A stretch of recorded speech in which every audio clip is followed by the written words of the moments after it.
एखाद्याची जिरवायची म्हणजे किती, एखाद्याला संपवायचं म्हणजे किती, एखाद्याचा बाजार उठवायचा म्हणजे किती, एखाद्याचं राजकारण संपवायचं म्हणजे किती, एखाद्याच्या विरोधात काम करायचं म्हणजे किती, एखाद्याचे लोक फोडायचे म्हणजे किती, एखाद्याला समाजकारणात राजकारणातून आणि वैयक्तिक आयुष्यातून उठवायचं म्हणजे किती, एखाद्याच्या संपत्तीला टाच मारायची म्हणजे किती, एखाद्याचं पर्सनल आयुष्य सुद्धा उद्ध्वस्त करायचं म्हणजे किती, आणि एखाद्याला सत्तेतून बाहेर काढण्यासाठी षडयंत्र सुद्धा करायचे किती.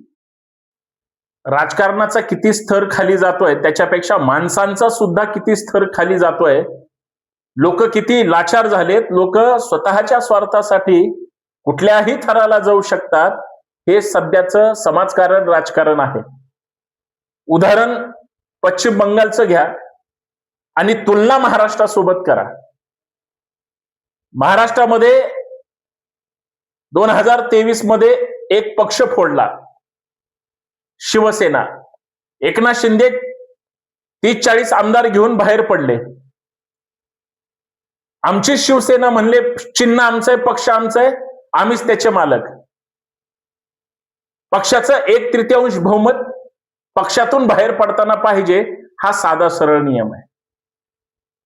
याच पद्धतीनं अजित पवारांनी शरद पवारांची राष्ट्रवादी फोडली, तुमच्या नजरेसमोर आहे. दोघांनीही राज्यपालांना पत्र दिलं, आमच्याकडे एवढे आहेत, आमचं बहुमत आहे, आम्हीच पक्ष आहोत. ते सुप्रीम कोर्टापर्यंत प्रकरण सुरू आहे, निकाल अजिबात नाही. तारीख पे तारीख राजकीय नीतिमत्ता ढासळली, राजकीय मूल्य रसातळाला गेले, आणि जे काही निष्ठा, परंपरा किंवा एकमेकांविषयी सद्भावना, नेतृत्व, सन्मान सगळं आता सत्तेपुढं धुळीस मिळालं. बरोबर महाराष्ट्रात जे झालं, जो शिंदे पॅटर्न महाराष्ट्रामध्ये उदयास आला, तोच पश्चिम बंगालमध्ये सुद्धा ममता बॅनर्जीच्या बाबतीमध्ये उदयास आला. 2026 हे वर्ष भारतीय जनता पार्टीसाठी यासाठी महत्वाचं आहे. या देशात 2 घटना महत्वाच्या घडल्या, तो संदर्भ तुम्हाला अगोदर सांगतो. त्या अगोदर सर्वांचं, मी संतोष शिंदे, बंडखोर नेता या आपल्या हक्काच्या युट्यूब चॅनलवर मनपूर्वक स्वागत करतो. विनंती एवढीच आहे, हा व्हिडिओ जास्तीत जास्त शेअर करा, व्हिडिओ शेवटपर्यंत पहा. बंडखोर नेता ह्या चॅनलवर तुमचं प्रेम होतं अगोदर, आता नाहीये. ते प्रेम असंच अबाधित राहू द्या. संतोष शिंदे नेहमी खऱ्या भूमिका, मला कुठल्याही राजकीय पक्षाचा मी विरोधक नाही किंवा समर्थक नाही. जी बाजू कायद्याने, लोकांच्या हिताची, लोकशाही पद्धतीने, संवैधानिक पद्धतीने मला चुकीची वाटते, त्याच्याबद्दल मी नेहमी बोलतो आणि सत्यासाठी बंडखोरी करतो. मी स्वार्थासाठी बंडखोरी करत नाही आणि गद्दारी करणारा अजिबात नाही. मी जो विषय घेऊन आलोय तो विषय महत्वाचा आहे, म्हणून हे चॅनल सबस्क्राईब करा. तुमची कमेंट नक्कीच करायला विसरू नका, कारण शेवटी तुम्ही चांगलं मत दिलं किंवा वाईट मत दिलं, आपण माझ्या मताशी सहमत असहमत असाल हा वेगळा मुद्दा, पण तुम्ही आम्ही भारतीय नागरिक आहोत आणि आपल्याला आपली मतं मांडण्याचा अधिकार आहे, तोही संवैधानिक पद्धतीनं तो समजून घेतला पाहिजे.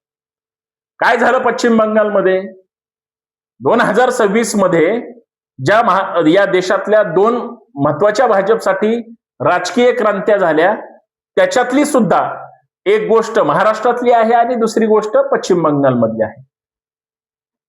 पहिली गोष्ट महाराष्ट्रातली म्हणजे मुंबई महानगरपालिका जिंकण्यासाठी उद्धव ठाकरेंच्या किंवा शिवसेनेच्या हातातून महापालिका खेचून घेण्यासाठी भारतीय जनता पार्टी आणि देवेंद्र फडणवीस आणि मग केंद्रातले श्रेष्ठ नेते इतक्या ताकदीनं जंग पछाडलं. सगळे लोक उद्धव ठाकरेंच्या विरोधात बरोबर प्लॅनिंगनी घालवले आणि यासाठी फार मोठी स्ट्रॅटर्जी काम करते. आणि मग त्यांनी त्यांच्या घरातले फोडले, त्यांच्या आसपासचे फोडले, पक्षातले फोडले, सहयोगी फोडले, सगळं केलं. भारतीय जनता पार्टीनी 25 वर्षाची शिवसेनेची, बाळासाहेब ठाकरेंची, उद्धव ठाकरेंची जी सत्ता होती त्याला सुरुंग लावला, गडबडी केली आणि महापालिका जिंकली.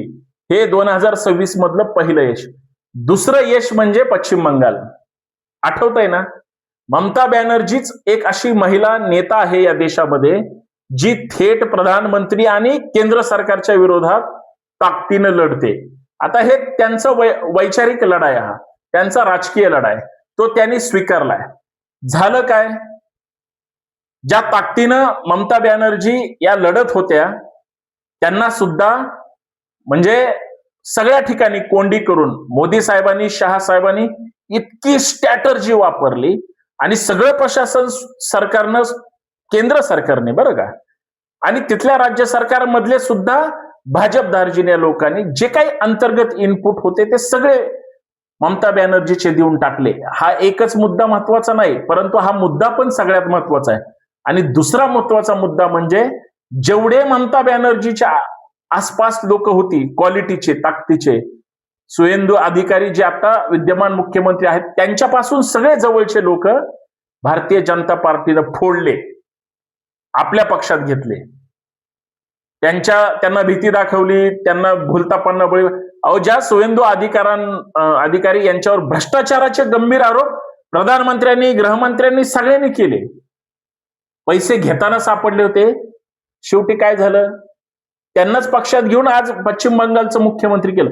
पश्चिम बंगालमध्ये प्रचंड दंगे झाले, वाद झाले, सरकारला टार्गेट केलं, खूप गोंधळ झाला. पण शेवटी भारतीय जनता पार्टीनं याच 2026 मध्ये पश्चिम बंगाल जिंकलं.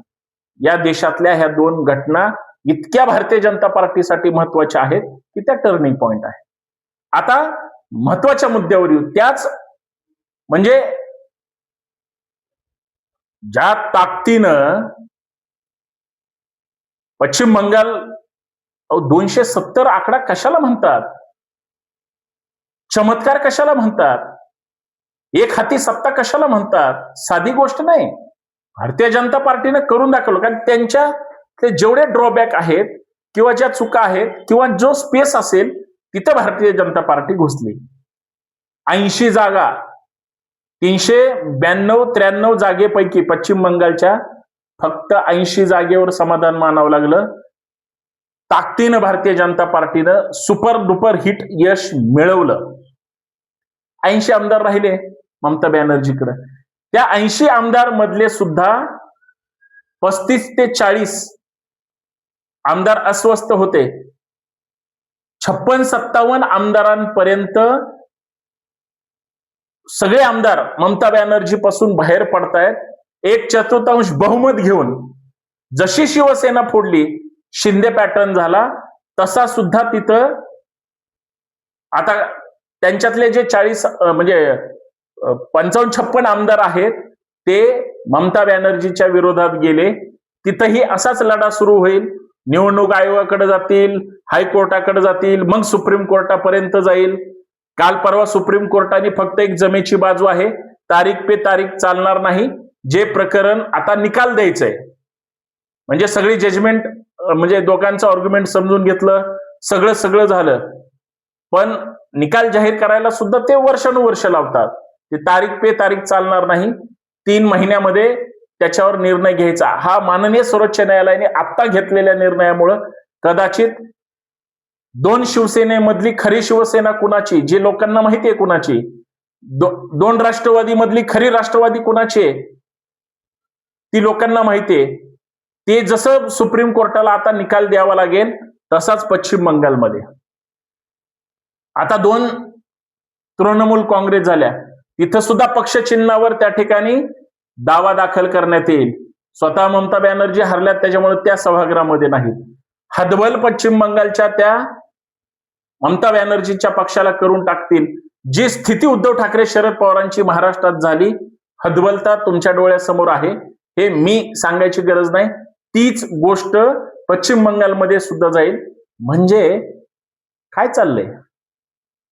नीतिमत्ता नावाचा प्रकार काय राहिला? एखाद्याची जिरवायची म्हणजे किती, एखाद्याला संपवायचं म्हणजे किती, एखाद्याचा बाजार उठवायचा म्हणजे किती, एखाद्याचं राजकारण संपवायचं म्हणजे किती, एखाद्याच्या विरोधात काम करायचं म्हणजे किती, एखाद्याचे लोक फोडायचे म्हणजे किती, एखाद्याला समाजकारणात, राजकारणातून आणि वैयक्तिक आयुष्यातून उठवायचं म्हणजे किती, एखाद्याच्या संपत्तीला टाच मारायची म्हणजे किती, एखाद्याचं पर्सनल आयुष्य सुद्धा उद्ध्वस्त करायचं म्हणजे किती, आणि एखाद्याला सत्तेतून बाहेर काढण्यासाठी षडयंत्र सुद्धा करायचे किती. आणि हे जर खरंच चित्र असेल तर मला असं वाटतं हे दुर्दैवी आहे. परंतु जर त्या बाहेर पडणाऱ्या लोकांना आणि हरवणाऱ्या लोकांना जर योग्य वाटत असेल तर शेवटी जनतेने दिलेला हा निकाल आहे. पण जनतेने हाही निकाल दिलेला आहे, लोकशाहीला धोका होऊ देऊ नका. आणि ते जर होत असेल तर किती वाईट आहे हे नक्कीच तुमच्या लक्षात असेल. माझं हे रोखठोक आणि ठाम मत आहे. तुमचं काय मत आहे नक्कीच कमेंट करून सांगा. लाईक करा आणि हा व्हिडिओ शेअर करा. बंडखोर नेता या व्हिडिओ आणि चॅनलच्या माध्यमातून जे मुद्दे मांडत असतो ते समजून घ्या. धन्यवाद.